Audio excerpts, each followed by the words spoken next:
All right, here we go. Hey everyone, my name is Erik, and it occurred to me that trying to have a meaningful discussion on Facebook among friends and communicate important ideas is about as hopeless as trying to find lasting peace and inner happiness by smoking crack. So we're doing something different. This is YouTube. We're going to have long format discussions. It's me and my friends from around the world, and these are our ideas. So, Michael, we've got you on the show today, and this is one that I'm excited about because, again, you're a person who I've known a long time, and, since you live in Canada and I live in Serbia and travel other places and only come home for Christmas, I only see you once every couple of years or something. So this will be a good update, good check-in, good... Yeah, so how's it going today? How's it over there in Toronto? It's hot and sweaty and loud in my apartment on a busy street on Dufferin down in downtown Toronto. Suffering and Dufferin. So the windows are open. You might hear some traffic noise going by. Man. You might hear my roommate working on a song in his room over there, here and there. But no trumpets on the streets because you're inside today. No trumpets on the streets because there's that's you can only get yourself up for that here and there. I wanted to introduce you, and then you'll have a chance to introduce me.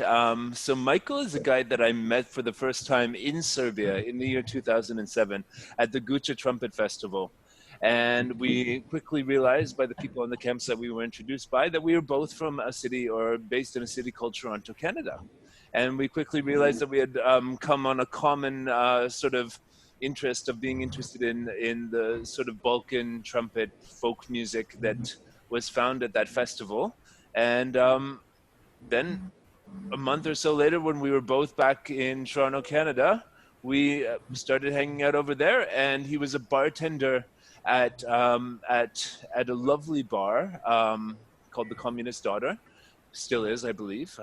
And he would, and the bar had that sort of old world charm, actually, that a lot of us travel to Europe to find. And it was the whole story, it was the start of something. And he would sing and play trumpet while he was bartending, and it was something I'd never seen before, and a lot of people had never seen before. And so we sort of started making this vision on how to bring some of that old world folk music spirit to Toronto, and eventually he helped me get started playing live in the city, and he helped me get started forming a band called the Worldly Savages, which he played in as well with me initially in the Toronto lineup in the year 2009. And things progressed from there, and Michael still lives in Toronto. He stayed there helping build the scene with another guy we were working, a couple other guys. We were three guys we were working with, Marcek, Tongi, and Oscar, who were, sort of like playing with my band. And then when I left Canada pretty permanently, they stayed there and continued to build a scene around, Eastern European diaspora, music, culture, and all that stuff. And I'm pretty out of touch with that stuff these days, so I'm really interested to hear the updates on that. Michael continues to be, you continue to do your thing as a trumpeter, and also someone who champions lots of social causes in the city of Toronto. And that was the other thing that impressed me. He was always on the forefront of these sorts of things like the pedestrian Sundays in Kensington Market, which were making the city more livable in a sort of old world European sense and stuff like that. So he was the go-to guy, and I met him in Serbia, and that's also part of why the friendship is special. And the people that I met through him, just even though I ultimately decided not to live in Toronto, the people that I met through him made all of my experiences after and right to this day when I go back there a lot better. So thank you, Michael. Now, if you want to introduce me. That's my pleasure. Well, this is Erik Mut, who was introduced to me by some young man at a campsite in Gucha in August of 2007. And was this unstoppable young man who kept singing the most hilarious songs that I'd ever heard and kept us all laughing. The other strong foundation of our friendship is that every time I saw Erik, he would be holding a small water bottle, but it never ever once contained water, it usually contained something more along the lines of like something this. very spiritual, let's say. It was very, very spiritual. So I feel like it'd be odd for me to sit and talk with Erik Mut and not have some rakia in my glass. So Okay, Erik, do you well, have I a don't glass? drink Do you during have the any? weeks. It's Monday evening, and I've grown Monday up a evening bit. is my big drinking day. Awesome. So I will I'm then drinking just toast to some you. herbal tea right now, so I'm with you in spirit, but All I'm not right. drinking the spirit. I'd have to go to the store to pick that up now because I don't keep it around the house because it just disappears. Yeah, yeah. Well, see, that's the thing. I live on a different schedule, being an entertainer and a bartender, whereas you're just an entertainer. So, but my big bar night working is Monday nights, and so I've been hosting a Zoom thing on Monday nights too. So Monday night's still like the biggest go night of the week.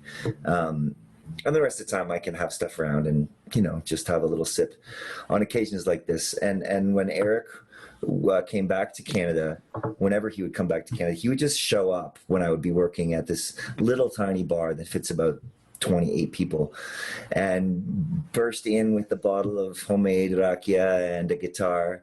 And before I know it, we would be performing behind the bar, having the whole room sing along, drinking the most delicious, beautiful spirit and sharing in beautiful spirits. So even though you're not having anything right now, I will toast to beautiful spirits. Wait a second. Just give me 1 second. I've got some really, really shitty stuff, and I'll have a sip. I mean, I'm not going to take a shit now, but I'll have a little sip with you just to Just a little tiny one. just a little. 1 second. I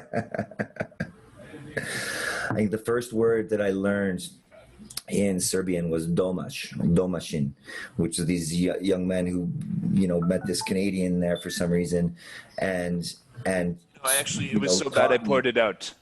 Well, there we go. Taught me this word domašin, which you can't get here unless you know Serbians. So anyway, to the spirit that transcends borders. Yeah, exactly. The spirit that transcends borders. That's pretty much what I dedicated my life to at this point. I don't know if you've been following me, but I've been building this company over the past few years that allows people to work from all these different countries around the world. So we have people in Vietnam and stuff like that.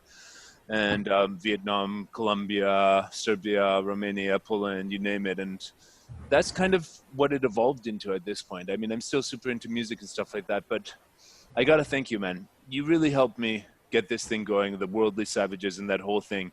Like, you realized that there was a need for that sort of thing in the scene that we were in Toronto, and you helped nurture it. I remember the basement bar at 751. Yep. Right, where it was like suddenly there it was okay. So the communist daughter jumping up on the bar and singing people's faces, like that's like the proto one.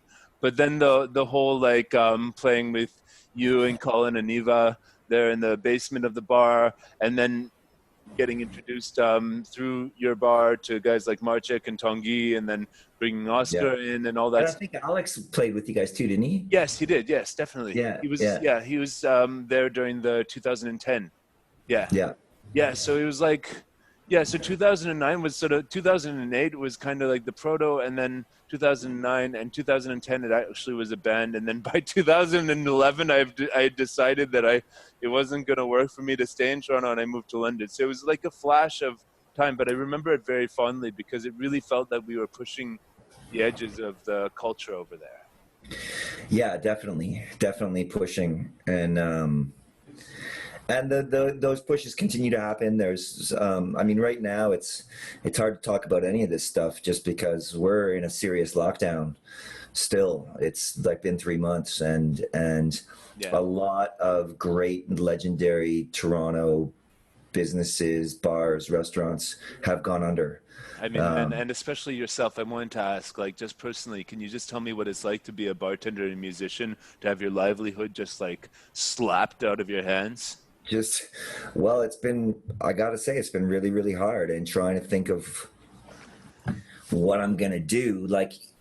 The bar I work in is fairly legendary around the world, and the only reason I'm able to support my family is because I developed two shifts there, Saturday afternoons and Monday nights, where it's ram-packed.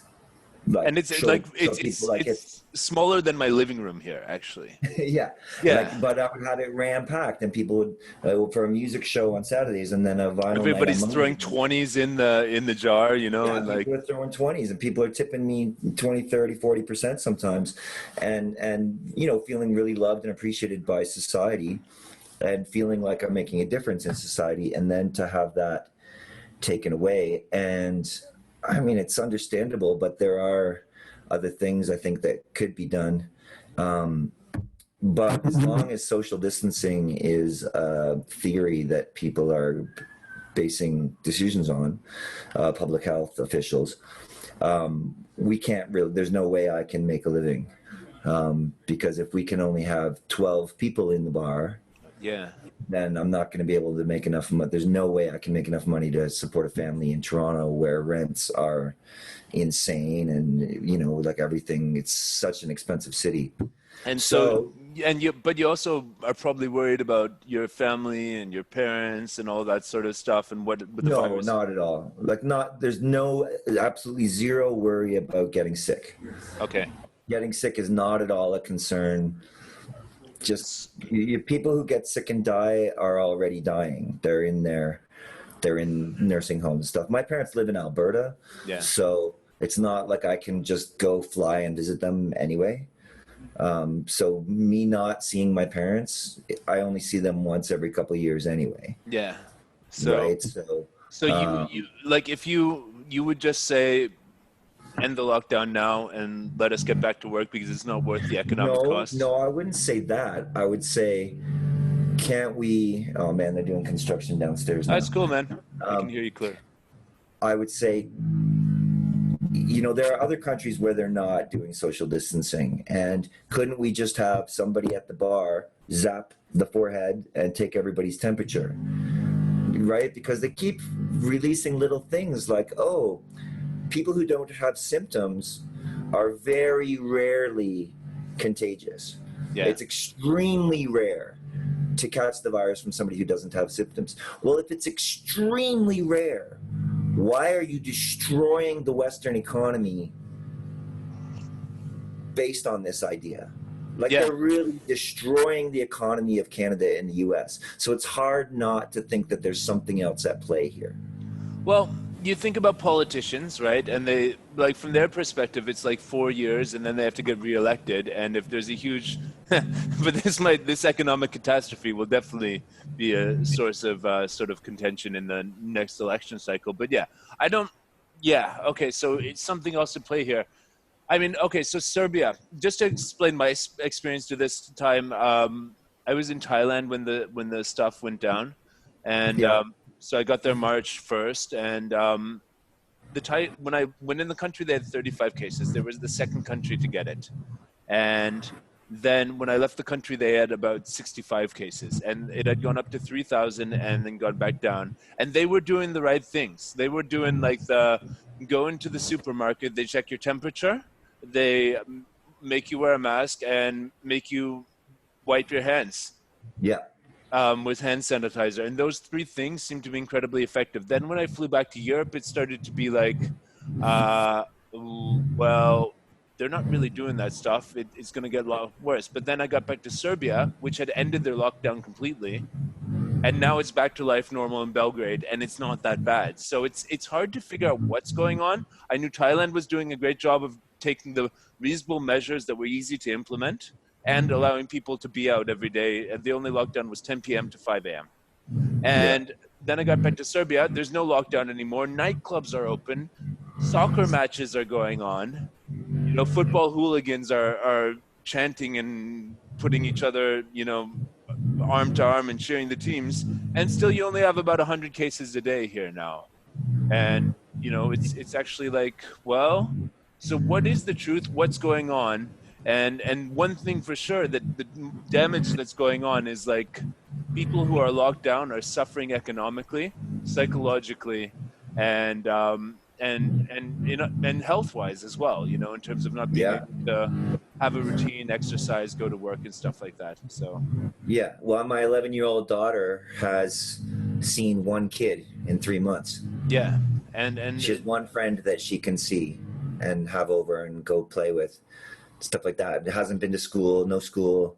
They're talking maybe even in September, schools might not start up again here. Like, it's really, and don't forget, Doug Ford is the premier of Ontario. He's a legendary right-wing asshole. And, you know, is coming off like, well, we want to be really cautious and we want to do all these things. And it's like, yeah, we get that. But there are other ways to approach this. Instead of just like everybody getting behind the social distancing is the only way to curb this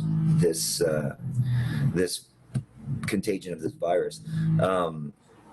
So it's a bit frustrating, but as you know me, I've not had a lot of faith in our system. Yeah, me neither. Around here. It's so funny, so much of what's going on and what everybody's talking about are things that you and I have been singing about for 15 years. Exactly. Or longer, you know, like it's ask any punk rock protest singer and they're like, yeah, this is what we've been saying. Exactly. I have a song that I wrote like 4 years ago that we, you know, because I was building my business and stuff, it's still not finished in the studio.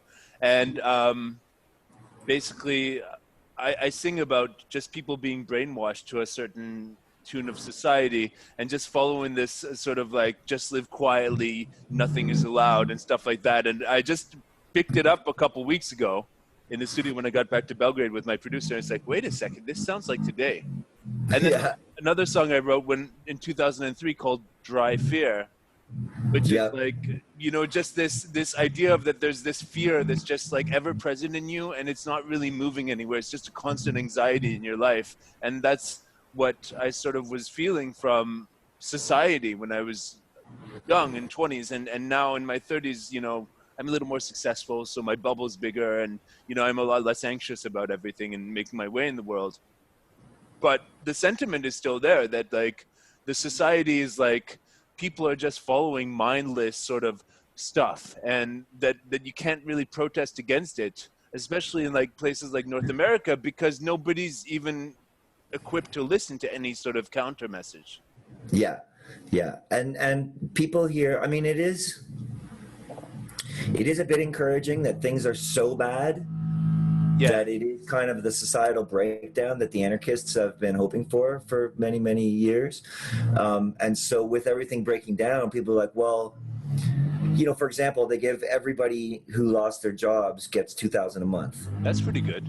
For a couple months here, for a couple months, but then what? Like for 4 months or 5 months, they're saying now. Yeah. Wait, no, the extension... I think the extension makes it 6 months in total that you can collect this thing, right? Yeah. And so a lot of people are getting their jobs back, and it's like, well, for me, I'm going to get my job back,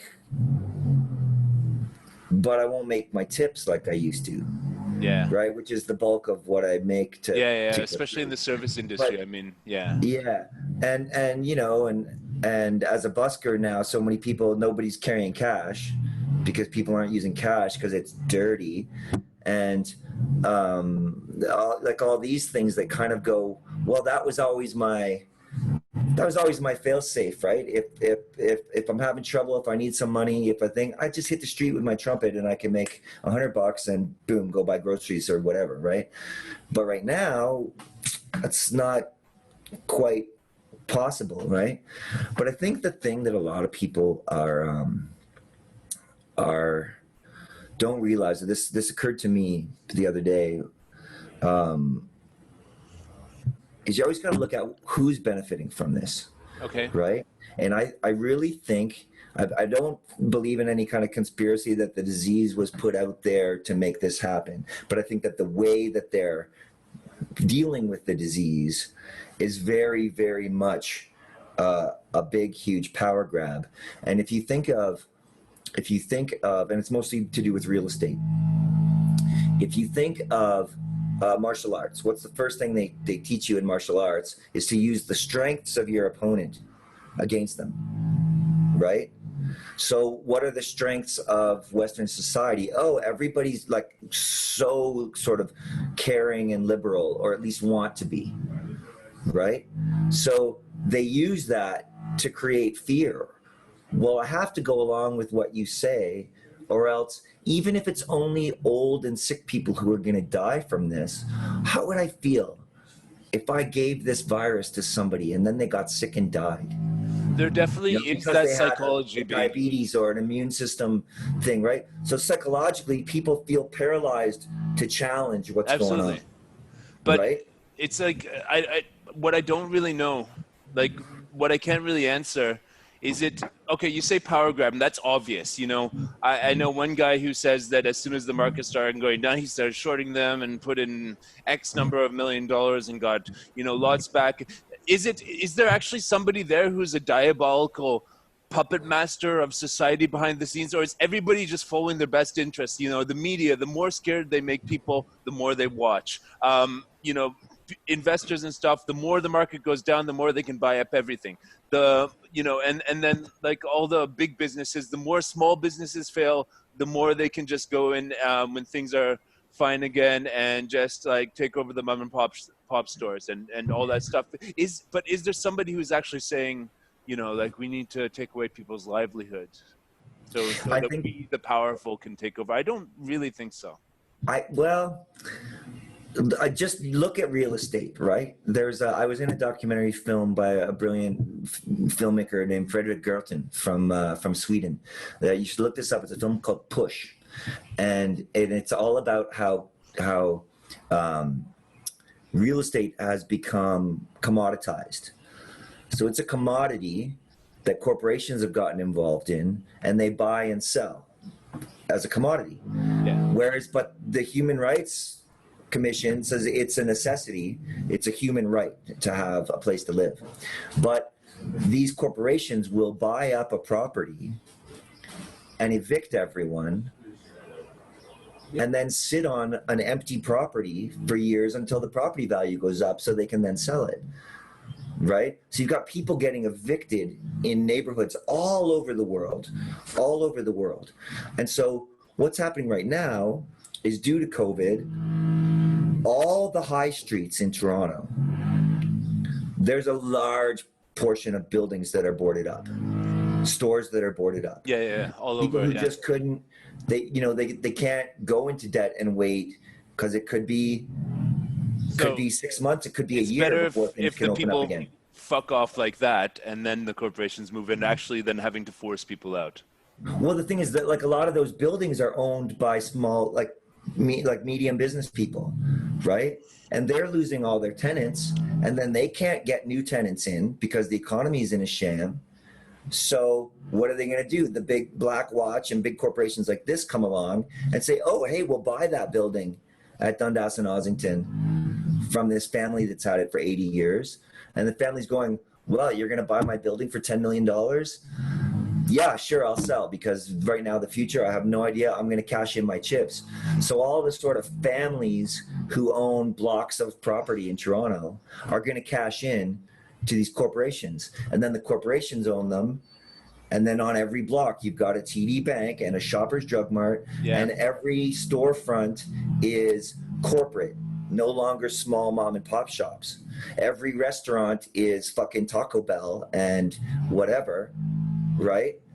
And all of a sudden people go, wow, what happened to local culture? 10 years ago, Queen West and Ossington and Dundas and Bloor Street was all really interesting, real culture mom and pop shops. Yeah.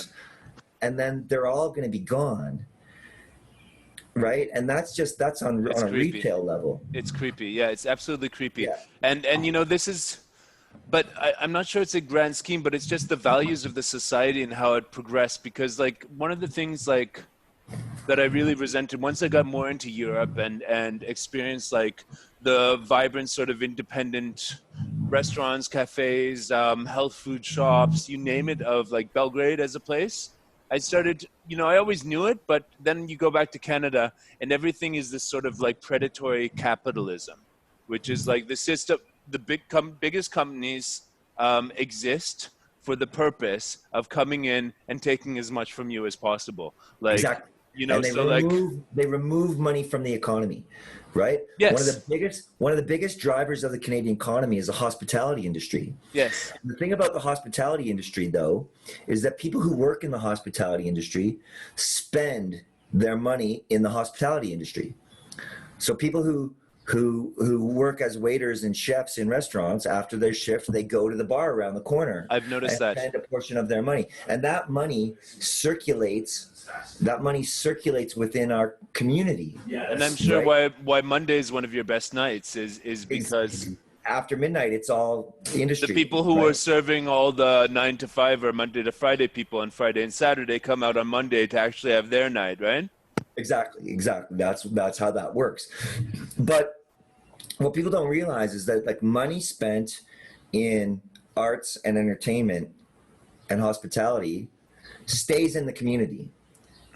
Money spent buying things on Amazon and, you know, buying cars and shopping at Shoppers Drug Mart and chain stores, that money leaves the economy. Yeah. Right? So that's being siphoned out, sucked out like parasites sucking the blood until you finally keel over and die. Into some weird hedge fund somewhere. Yeah. Exactly. Well, and then one of the pressures is like who's buying stock in Blackwatch and these real estate companies that are buying up the whole world? Pension funds. Yeah. So the irony is you have pension funds have to make money on, have to make sure that their little nut grows because they got all these old squirrels to feed, right? So that nut has to grow and grow. So they have to play the system of buying stock in these real estate companies because it's going to give better return. But then those real estate companies are putting pensioners out of their homes. Yeah, so it's a classism thing. So the ones who are joining that sort of mob of funds and that are buying and, you know, hedge funds and, you know, all these like shit are on top. So it's more about classism. But let's just go back to the generations actually, because I feel like basically what has happened is like what's going to become more apparent is that the boomers have not really left your generation and my generation. You know, I'm sort of on the edge of millennials and Gen X. I'm one of the first millennials. They're saying you're like Gen X, okay, loosely speaking. And the boomers have just they had it so good and they grew their shit to the point where they owned everything. And they told us that if we just go to university and we just get a degree, that everything's going to be fine. And that turned out to be an absolute fucking lie. And I knew it was going to be a lie. That's why I only went to university for 1 year at York University for politics, and then dropped out to pursue my own livelihood as a computer freelancer, essentially, where I had a fucking edge on the boomers, you know, because they didn't know how to fix a computer. So I could charge them $85 to walk and restart a router, basically, sort of thing. So that was my solution because I saw that coming. I couldn't articulate it as well as I could now, but, you know, the people who followed the system at that time. So in 2008, that's when I was 25. So they would have just been getting on the job market when the 2008 crash happened, right? Which was, you know, really shitty. And maybe some of them actually managed to get some decent job now. Maybe some of them might have managed to build like some sort of security in their lives. And now this will make sure that nobody's of my generation who's a normal person who wants to get a normal job is going to be able to own a normal house. Right? Yeah, So it's bad. It's really bad. It's and there will be a need for really innovative solutions and some really innovative ways of redistributing wealth. And I think technology will play a big role in it because now with technology and stuff like blockchain and all this stuff, there can be so much more transparency and less corruption. And there can be so much more automation of the way things are, you know, like for example, but there can also be so much less transparency and more corruption as well. Like if it's a black box, if you speak out against, like, let's look at 5G, for example, right? And so many people around the world are really freaked out about 5G. And then Google goes, oh, let's push the algorithms so that anytime anybody searches 5G, they get like bullshit like coronavirus is caused by 5G, right? So they distract, they steer the conversation in this direction so that anybody who actually has serious concerns with 5G and its effects on not only on human health, but on the ecology, the environment, and all these things, let alone human rights. Like as soon as there's 5G sensors everywhere and smart everything, then even if I leave my telephone at home and go down the street, the system knows exactly where I'm going all the time. And let's say I'm a noted shit disturber and political organizer, and okay, hey, let's make racism, let's make that the big protest movement. Great, huge changes happening. Great. What does that steer away from? That steers away from class warfare. Yes, exactly. What I wanted to say. Okay. But let's say you're agitating for class warfare, for huge changes in that. Well, if they know you're like that, and all of a sudden you go to pay to get on the subway to go across town to the rally, and your card doesn't work, and you can't get on the subway. Yeah.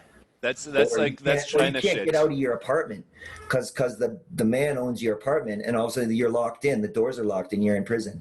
Like that is a very possible scenario that a 5G world makes realistic. Yeah, but on the other hand, technology is allowing us to have this technology right now and be face to face on different continents and broadcast this all to our friends. So there's always a counterbalance there. But what I wanted to say, which is amazing, it's all amazing. And, even if they tried to shut down the internet tomorrow, with our devices, we could still make ad hoc networks, even if we had power to spread information, and that would rise really fast if they shut down the internet, or if the censoring. They might just shut certain people out. I don't think they're going to shut down the internet, but when they, you can make a road, and if it's a road and anybody can travel on it, that's great. But as soon as they make it so that, okay, you can no longer travel on that road, well, then I'm living in East Berlin and it's 1960, right? All of a sudden, I'm not a free citizen. I can't use it. It makes it so easy for them to shut people out of the infrastructure. Yeah, so Facebook's getting a little bit like that. Google's getting a little bit like that. YouTube, whatever. But there's a huge reaction against it, and there will always be other channels popping up unless they make the internet that you can only go through certain servers, only go through certain this, and it's completely. That's what China has done basically. But still, people are able to use VPNs to go and spread information in different ways and reach the outside internet. And they haven't been able to stop that. Believe me, the Chinese government would stop it, but they haven't been able to. So, but it might be coming. But yeah, I mean, I still question whether there's somebody diabolically going, yes, we need to control all of society. Yes, we need to shut down. We know that like what is something like 80% of hate speech on Facebook and Twitter is actually bots, not even real people. That's also frightening, yeah. Stirring the shit, right? And where does that come from? From Russian hackers.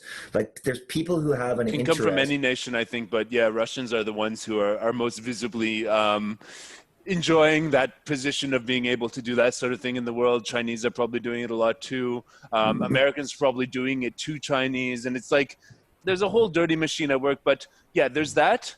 But I think more than anything, there's like lobby groups. And what America is really controlled by is like pharmaceutical lobby groups, food lobby groups that make sure that you're eating crappy food, that you're getting diseases, getting obese and getting diseases from it, and that you have to take drugs for those diseases. And basically they have a huge chunk of your income, and then, real estate companies come in, automotive companies come in, oil companies, they've got all of you like that. And there's none left for your brothers and sisters on the street, especially if you're all, wired in. But so it's a class warfare. And I really empathize. And I empathize actually with what's happening in the United States right now, even from my own experience as a white male. going into the United States and seeing how the authoritarian sort of border guards, how authoritarian the border guards are when you enter the United States, the way they talk to you. And all these police officers you see in the United States, they have a toxic authoritarian police culture. And that's what I've noticed as me, a nice little upper middle class white male from Canada walking into their country. And I can imagine for minorities, it must be really, really, really much worse. And so there is a point here, but I think it's more about classism and like, you know, a culture of authoritarianism than it is about race. Race would be a secondary characteristic. It's like the whole system is rotten to everybody except for the richest people. Yeah. Even if you run a business. None of this is happening in just a regular, you know, you can't really compare this to the 70s or 100 years ago or anything like that, because right now there's a real sense of climate disaster. Yes. We're up against it. It's survival, right? So I think that those people who are really, and I don't use this term lightly, capitalizing on the situation, really could give a fuck if 80% of the human population dies. Exactly. Like, they really don't care. That's what I mean by predatory capitalism. It's like it's a mentality, and I've started studying a really interesting model of human development of called spiral dynamics, which it gives the stages colors. So it goes from traditional religious society, like you know, the Bible thumpers in the States, and then it goes into the capitalist one. But the good news is the one after that is green. That once you make people rich enough, they start caring about the environment, actually. Okay, so there will be a couple psychopaths who are running these corporations, like the pharmaceutical companies, who don't care how many people die from their shitty chemical drugs that they're putting out there, and they don't care how many people. But that's a small amount of the population, and I think that a larger amount of the population will actually wake up soon and start to say, hey guys, you can't do this anymore. You see it in Germany and Scandinavian countries where they're going more green in their mentality. And the stage after that, which is the social justice stage, is called green. And that's what this movement right now is all about. Standing up, no, you can't do this. No, you psychopaths who are just concerned about profit and vanity cannot dominate our society. No, you cannot do that anymore, because we will have nothing if you keep doing this. And that's the green consciousness that we're seeing now. And it's a really good thing. It's the next stage. It's like we have to go into this post-predatory capitalist system. It's okay to still make a living, but it's not okay to be a huge drug company that quashes everything that's healthy in this world so you can sell this poison to people, you know, get them addicted to it. Well, as we say, you know, you make a living, not a killing. Right, but they've been too busy making a killing.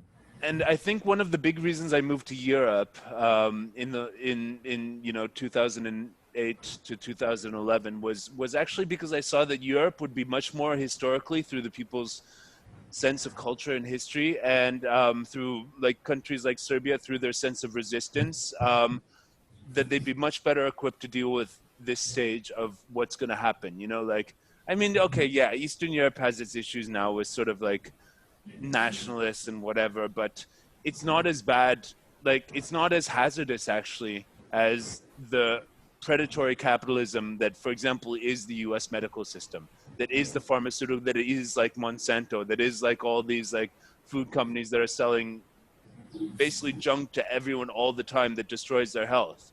I mean, so I moved to Europe to get away from that sort of mentality, and how I saw it permeating every part of my life in Canadian society. And so it's interesting to see, like 10-ish years later, what's going on, and that there actually are a lot of people who are starting to wake up to this. But I almost feel like they're not going deep enough. You know, they're joining a movement, they're joining a mob, essentially for change, for the right ideas, but they're not analyzing the issues enough. They're not going deep. It's like, what's actually going to cause this change? What actually is an alternative to this current system? What actually is a sensible way to train police officers to not have this happen? And what's actually a good complaints procedure? And what's a good transparency? What's a good way to ensure that people have places to sleep, stuff to eat all across society. And what's actually, I feel like the dialogue right now is pretty much just like slogans being yelled out really loud, and then a bunch of people yelling slogans back, and a bunch of media trying to prop up certain slogans and go this and that. And why I'm doing this sort of podcast is we need long form conversations to explore the ideas in more depth, and there's a lot of that going on YouTube. So I just want to do my part. I like the sort of your hopefulness in certain regards, and I think one of the things that's really hopeful, and I think that this might be a bit by design, or it's a huge experiment, but like I really see it's a strong possibility that the United States of America, for example, is going to break into city states, or right? Or a civil war. Like there's this conflict happening of city versus country, where the country's led by a total moron, which has been for decades and decades and decades. This is not just a Trump thing. It's Democrats and Republicans are complicit to this predatory capitalist lobby system. Exactly. But where cities are actually stepping up and saying, no, we're going to fight for the right. We're going to do this. And I mean, the West Coast, Capitol Hill Autonomous Zone. Are you following that at all in Seattle? A little bit. Sounds pretty good. I mean, like, I know I have friends from Seattle, and I know how they sort of think about that stuff. It's much more chill, West Coast is really chill, and it's really cool. Just like I went to California last year, and I got a sense of how they think, and it's much more humane over there. The type of American system, it is the same corporations dominating and stuff, but the people and their consciousness is on a much higher level of actually wanting to do well for other people. But at the same time, you see like a huge homelessness crisis on the West Coast that hasn't really been addressed that well as well. So I don't know. It's like it's really, and more money in Silicon Valley than anywhere else, and in LA, and all this stuff. So companies like Amazon going into Seattle, and they're starting their workers at $100K a year, which completely displaces. And these are companies that are trying to be conscious and stuff as well. So there's a long way to go, but it's good to see people actually taking things into their own hands, making initiatives.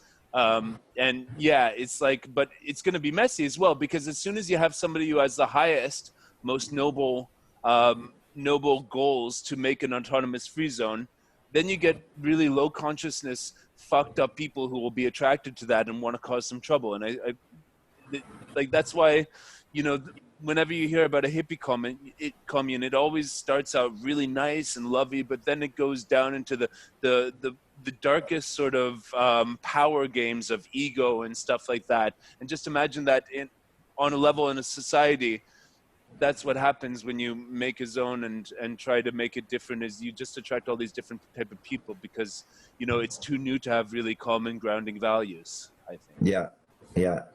Well, I think the we're far from seeing the depths of the crisis here in America, at least, and I think that the Second Amendment is going to become a very, very tangible reality in the U.S. Like people have the right to bear arms, not to protect themselves from criminals breaking into their house. People have the right to bear arms to protect themselves from their government. That's the Second Amendment. And so, if, for example, there's like a month after the election, like what if it's close enough that Trump loses and refuses to give up power, right? And then he orders the military in, but then the military refuses. So then he orders his followers to, you know what I mean? Like, we're seeing how messy it is, and like I think how messy it is, and the possibilities are really scary. Like Trump could be more dangerous not as president anymore. Yeah, you know what I mean? Like if he loses, he could be more dangerous than if he wins. Like it's really, and there are those in the 1%. They benefit from destabilization. right? I mean, this is the exact playbook that Putin played in Ukraine, right? You put in Yanukovych, you put in this like moron of a leader. In fact, it was Paul Manafort who got Yanukovych elected. Same guy who got Trump elected. Interesting, right? You put in this moron, you build a resistance to him, you build such a protest scene, you build that it totally destabilizes society. You send in unmarked snipers to start capping protesters. The government falls. Oh, and while they're reeling and the government falls, Putin walks in and takes Crimea and Donetsk. Yeah. Right?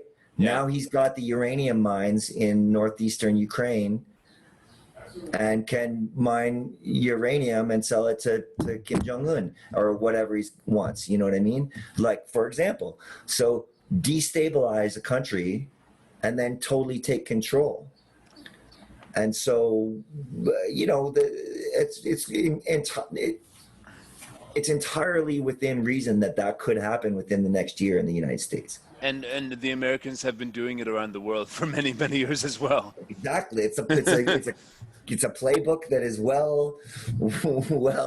well documented. So yeah, I think the main takeaway is like things are not what they seem. Things are not what they seem. Trust your immediate experience in your reality. Like right now, I feel really safe in Belgrade right now. You know, I was always washing my hands a lot. Now I carry hand sanitizer everywhere I go, and every time I go into a store and buy stuff, I just wash my hands. But otherwise, I'm living my life. I'm sitting on patios of restaurants. I'm meeting friends, all that stuff. It's great. We feel so lucky to be here in a place where the government has actually allowed us to live our lives and take our own precautions. And I like it. And when things start seeming different than that, then I'll ask different questions. But right now, nobody I know here has gotten the coronavirus. Yeah, same. Yeah. Well, I know one guy in England and one guy in Georgia who got it. Georgia, the former Soviet state. Yeah. And yeah, so that's what I've heard. And yeah, they said it was pretty rough. But, you know, it's like, yeah, but I'm still going to live my life. Thank you very much. And thank you, Serbia, for actually trusting the experts and seeing the curve and getting it down. And you know, they did a really strict lockdown here, which I wasn't here for. And it seems to have worked somehow, or the virus got less powerful with the sunshine or with the seasons, or just, I don't know, who knows, but I'm good for now. I'm good. I'm happy I'm here. And I was talking to one of my friends on Sunday. It's like, who would have known that Serbia was the best place to be in June 2020? You know? This was my friend who just came from Vancouver 2 weeks, who, when he got here and, you know, saw all the people walking on the streets, all the spring life in Belgrade, he looked like he had just gotten out of prison. So, I mean, I don't even know if I'm going to be able to make it home to Christmas to Canada this year. It's like, I'm probably going to book like a week before if I am going to go. Yeah, it's doubtful. You never know. You never know what's going to happen with borders, travel, and, you know, like I'm looking at the real estate issue and my rent. Yeah. And like my partner and I are separated, right? So she lives in a house with our 11-year-old daughter, and I have an apartment. Yeah.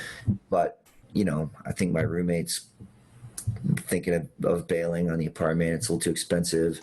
And then our personal situation, we're contemplating, well, should we get back together again with my partner, sell our house, move to the country, buy a farmhouse somewhere for cash, and then not have to have rent and not have to or mortgages or any of that kind of stuff, right? Like really minimize our monthly nut.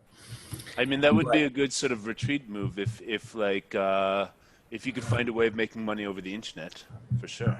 For example, but I kind of really don't like being on the internet. I don't. You were always the in-person charisma guy who's serving you the drink and playing trumpet and singing with his finger, and you're making eye contact and stuff like that. So, I mean, for me, I built my whole career now based on this remote IT thing, which is going really well. I've got like 40 guys around the world now working through my company, and you know, it's doing really well. And so I kind of saw well, I needed spiritually, like for me not to live in Canada anymore. And so that sort of drove me to this. But I sort of saw that like, yeah, there's probably going to be more and more and more and more of this. And this year there has been a lot more of that. And Yeah. yeah, we were hit a little bit. My company was hit a bit by the recession. We lost some clients and we gained some clients at the same time. And I feel really blessed to be doing what I'm doing now. And I mean, but yeah, there has to be something, like not everybody's going to be able to find an existence like that. So I really hope this thing ends soon. And, you know, I'm doing my best when I go out. I am definitely leaving a big tip for the people serving me, because Jesus Christ, I can't imagine what I would do if I was in your position. It's like really like, yeah. But you do Well, you have just to adapt, right? yeah, Somehow. you sort of keep faith a little bit and try to, you know, like I'm thinking the rental market is going to really shift here because so many properties are Airbnb properties Yeah. and they're taking That a was huge driving hit. the Like price up. nobody, yeah, so nobody's traveling. So all those places are sitting empty. And university students this year, it's all going to be online. So there's no reason for students to move and live in Toronto, right? If they're just going to be studying online anyway, they'll stay at home, save the money. Yeah. Right. So I'm thinking come October, there's going to be so many rental units that didn't get rented and that prices might really come down. It could be, yeah. So That'd be maybe nice. I can make a move and save some money there. Yeah, I've got a friend who's a farmer that I've been going and helping him a little bit. And, you know, he's offered, like, I could always leave my apartment, put my things in storage, and then, like, you know, live without money for 3 or 4 months and then come back when things have shifted a little bit or not. What was it? A hobo knows the way it goes? Yeah. Your song? Was that a prophecy? Oh, Yeah. sorry. It's dark humor. Yeah, I gotta be careful what I sing about, you know. But Yeah, yeah. I've got a good one for you. Okay, so the thing about dark humor actually is like it's kind of like food. Not everybody gets it.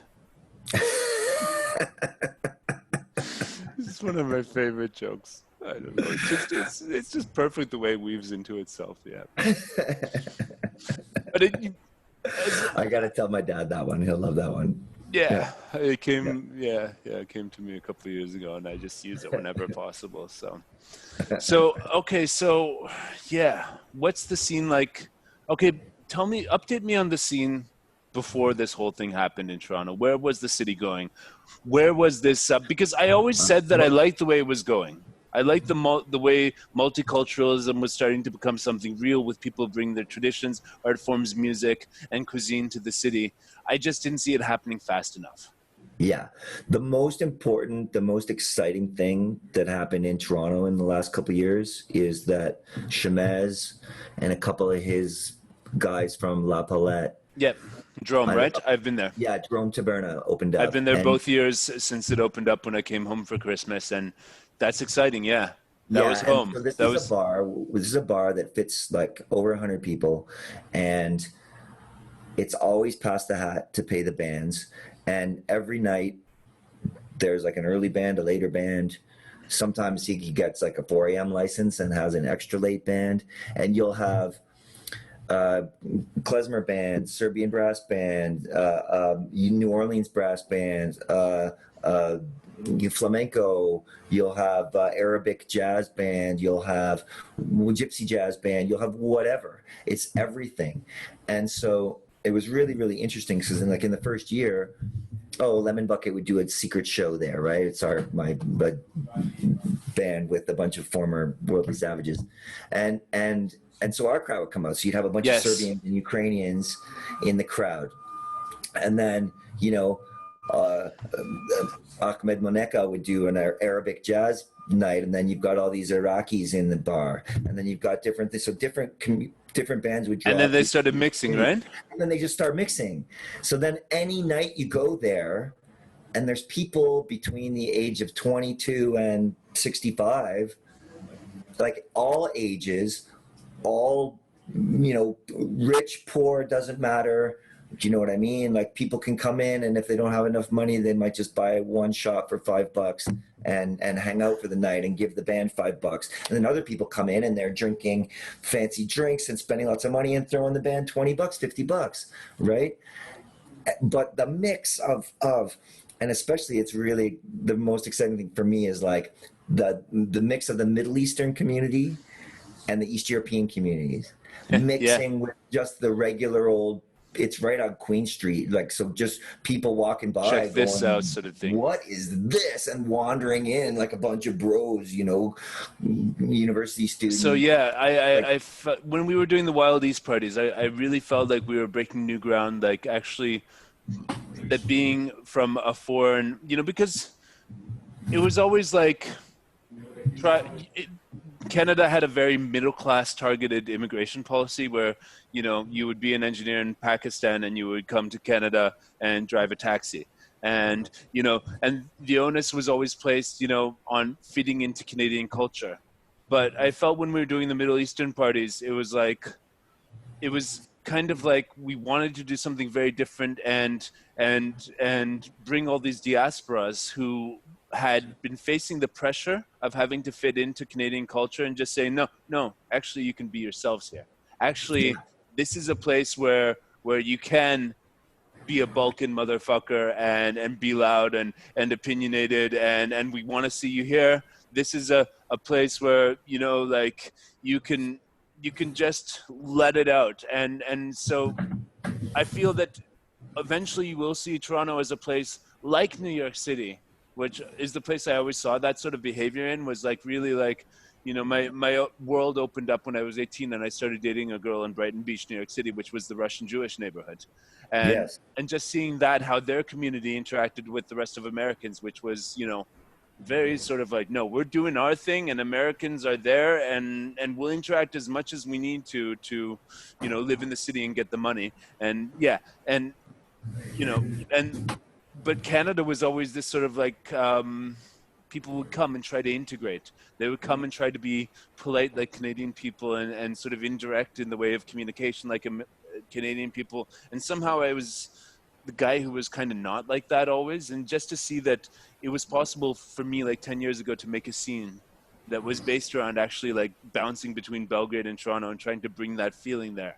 I mean, ultimately we succeeded a lot, but ultimately for me, it wasn't enough that I wanted to stay in Toronto. I had to live in Europe. And I remember Marchik at one point said to me in the start of 2011, he said, you have to choose between which side you want to ultimately be on. And I'm like, you're absolutely right. I need to be in Europe. And then within a few months I was gone. And well, but I see what you guys have done with it. And yeah, I think it's a little bit like you did the version that was most digestible by the local mainstream population as like a cool party. And that's why you started getting like, you know, Opera House filled up with everybody and all that stuff. And I enjoyed watching that.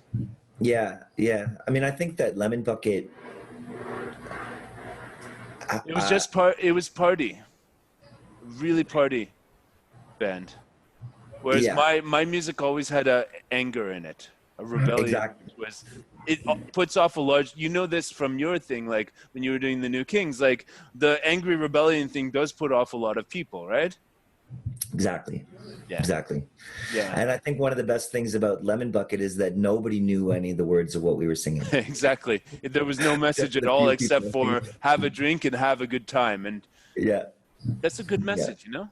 Yeah. And parade the streets and, you know, feel free. Like going into Drome, it's like, oh, I didn't realize I wasn't free. And then I walked in the door of this place and suddenly felt free, like invited to be myself. Yeah. You know? Whereas and the thing that caught me about the place when I went there, the first time I went there, I didn't see Shemez at all, and I was there for a couple hours before Tanguy showed up, and so the staff didn't know, you know, that I had anything to do with the scene or anything. They thought I was just some random guy off the street. And I noticed that there was like kind of like a way that they were trained to actually give that feeling of, actually, it's a little bit pretentious, and it's a little bit kind of off-putting, like places when you go into Eastern Europe and they're kind of look like this, and they're like, what do you want? But then at the same time, as soon as you engage them, as soon as you ask like, hey, what's this special, what do you recommend, they would be so into recommending what the place had to offer, and like there was sort of a standoffishness like you have in Eastern Europe, and there was obviously part of the culture of the establishment, and to weed out some people who probably shouldn't have been there because they weren't going to be culturally ready for the experience that they were going to have. And so I felt that immediately. And then the first time Tongi showed up, and basically then we had a really good night. Oscar was there too, and you know, I sang a couple songs, whatever. They were playing with you know, their project there, and it was really good. I really had a good night. But I didn't see Shemez that night, and then last year when I went, I did see Shemez, and you know, he gave me drinks, and then he said that Nina from Rasputin Vodka Bar is 2 doors down at La Palette, and you should go and see her. And then he let her off work early because it wasn't that busy, and she took me to the circus party, and I stayed up all night partying with them and all that stuff. So, you know, when I go back to Toronto now, it's like, okay, so I did do something, and it's still there. What I was fighting for was actually a long stand. It wasn't something that just like, we did a few parties and it disappeared into a vacuum. There was some sort of cultural impact that, you know, it started with you in The Communist Daughter, and then and us meeting in Gucha, and then people like Mark coming back from Ukraine, and Tongi coming to live there and bringing his Celtic folk culture, and then us bringing in the Oscar from Mexico, and then all those people who gravitated to Lemon Bucket. It's nice to see that it's still alive, and you guys have done a great job in keeping it alive. Well, thank you. Yeah, it seems, like I say, and hopefully it will still be alive, and we'll see what happens. Yeah, and I'm hoping that it can. And but there's bound to be a way, man. It all depends on the timeline. But I mean, you're gonna have to fight for it, man. You're gonna have to do the New Kings 2025. You know, like to like get the music on the streets again, get the people on the streets, get the streets for people, sort of like your ethos of you know, that whole bike culture and everything, and music on the streets in Kensington Market or any place like that. And it's really hard to get that shit going in a place that's so in an urban area that's so planned around automobiles as Toronto. That's kind of the thing, right? You know, well, and that's one of the good things, like for all the years of fighting to raise awareness of those issues, like there's almost zero pushback right now around the importance of taking space from the automobiles and giving it to bikes and pedestrians right now. And like this, that is huge. There's so much space being taken, and so many people realizing, okay, this is something that's really important, and it's not even coming up against any kind of pushback right now. And also, I've got to exercise more, and I've got to eat better, so my immune system is stronger, and all that stuff. You know, like And if I buy a bike for $800, that's my transportation expense for the next 10 years. And by the way, all you fuckers who are clogging up the Don Valley Parkway and QEW and 401 every day going to work, just stay in your fucking suburb and work from there. Thank you very much. Yeah, just work from home. Thank you very much. Yeah, just stay there. We don't need you in the cities anymore. Just fuck off. We're going to transform this into a place that's actually living. I think that's actually the greatest potential of this, is like that whole... the whole way that urban space is managed will change essentially. Whereas you'll have smaller pockets of stuff that could, it all depends on what happens. We talked about some contradictory ideas of what could happen with real estate, what could happen with big corporations taking over. But the plus is, I think that it will force people to reimagine urban life. Yeah. Yeah. And really, I think a lot of people are really questioning what they value. Yeah. And what the value that is. And the environment as well. Yeah. Like, and driving everywhere, commuting. Like, now that people have gotten a taste of what it's like not to get, and you're destroying the fucking planet doing it, and you're spending a bunch of money on gas and all this stuff, you know, like, just figure it out, guys. And you know, also, you know, stuff like, now that you work from home, why not have your own vegetable garden? If you have a garden, if you have a backyard. Now that you work from home, you know, all this stuff. Get rid of the grass in the front yard and plant vegetables. Speaking of grass, yeah, Canada was one of the first countries to legalize marijuana. I've been back only once or twice since that happened. How do you feel it's affected the society? It's probably very positive from what I can see and read on the situation. I mean, definitely, yeah. I think that, I mean, it's the whole sort of legalization of it has been a bit of a joke in that some people buy it from the legal stores, but most people don't. Yeah. Of the hassles around it. So people But still have their dealers and still, so it's great. But good the biggest thing the biggest change is that if it's legal to buy marijuana, that also means it's legal to be high in public.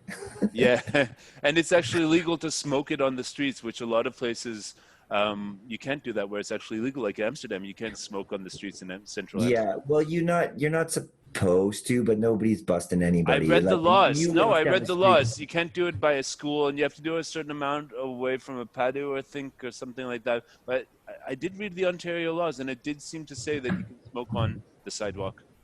But I don't know. Yeah. It just seems like, but just the fact that people aren't getting locked up for smoking a joint anymore, that's really good. Yeah, really good. It'd be nice if they let the people free who did get locked up for it. That would be good. That would be actually a logical thing. Yeah, see, these politicians are so under the fingers of lobby groups and like the prison lobby group and the pharmaceutical Something's got to change in society in general, and you really see it, and that's what people are protesting for right now, and especially having been cooped up in the recession. Good times are not coming soon, but I think if there's enough conversation, if there's enough people who take the time to have a conversation like we're having today to entertain contradictory ideas and sort of work through the ideas of how we can make the world a better place and how we can make our communities and listen to perspectives of different people, I think it's going to work in the long haul. Because when did it not? Like, okay, so before this whole coronavirus thing, stuff in the world in general had been getting a lot better for a long time, like in terms of like the number of people in abject poverty and all that stuff was getting better actually. And I truly believe it's because people, as history goes forward, have better ideas. And I think so. And I think that, there is no us and them, but them, they do not think the same. Yeah, that's kind of the Gogo Bordello song. Yeah, illumination. But I think the us is getting bigger and bigger, and the them is getting smaller. And I think that the more and more people are really developing compassion and realizing that this whole idea of the invisible hand is actually the big lie at the basis of our society, and that by pursuing your own interest, it's not actually best for everybody. It's actually, exactly. Right. Exactly. That's kind of it. That's kind of the thing. Like, you need to think of a system that's going to systematically watch out for everybody somehow, whether it's, I mean, we're a little bit away from that, but I believe the ideas will come and it's just, it's not the selfishness of North American society. Everyone's got a house, everyone's got a car, and like the single family unit thing, like it's I think it's got to stop, like the whole selfishness thing of me, my career, and all that stuff. And it starts to have to be like a more sort of that, the reason, let's be honest, the reason we're attracted to Eastern European culture is because it brings people together a lot more. Like, it has values. They've had so much shit to get through over the century of communism, or however many years. Not just that, but also a tradition of actually thinking as a community more than just an assembly of individuals, right?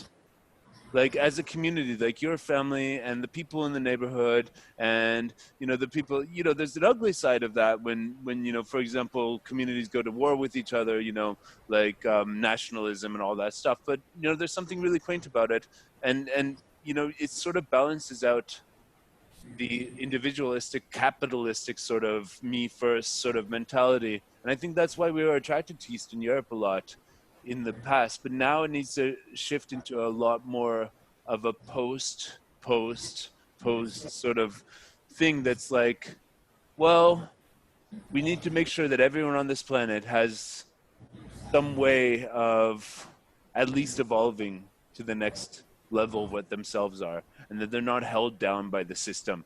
And I think that the capitalist system that North America and the West has put on the world is starting to show its age, because even, you know, you just have so many more voices that need to be heard, and it will naturally evolve out of that. That's what I'm hoping, and that's what the models that I'll drink to that, and it'll be. I got to get some other things done before my big night tonight. Absolutely, man. Cheers. So it's been a great pleasure to chat with you. Absolutely. And here's to that spirit, and to that raising of voices, and that everyone find their voice. And I wasn't even watching the clock. How much did we do? Okay, cheers. An hour and a half almost, so that's perfect. That's amazing, Michael. Thank you so much. This was great. I mean, this is exactly what I wanted, like this sort of reconnecting with you and hear an update and all that stuff. Yeah, next time I'm in town, I'm definitely, we gotta see if it's possible to sit down for a beer together. I don't know, who knows? Let's see where we are in 6 months, man. I hope I'm there with you. All right. Be well. Ciao, man. Thanks a lot. Take it easy.